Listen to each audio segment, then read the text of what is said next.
পাইছেন? পাই ফোন ধরতেছ না। মানুষটা রাতুল স্যারের বড় ভাইয়ের মতো জানতো। হুশ আছে কিনা কে জানে। তোমায় কি শুনে বের হয়ে গেছে, ওকে মোবাইলটাও নেয় নাই, ওর তো মাথাই ঠিক নাই। ভুলতেও তো পাগলের মতো বাইরে হয়ে গেছে। নুরা তো মানুষজন নিয়ে গেছে হামলা করতে, আমার কোনো কথাই শুনে নাই।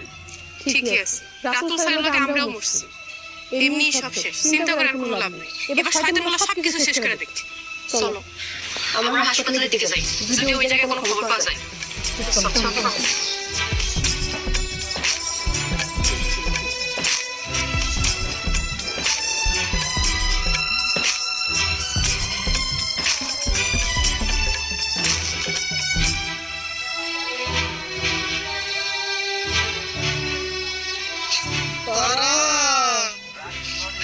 মাস্টার মরে নাই, আর সবাই মিছা কথা কইতাছে। আরে শান্তি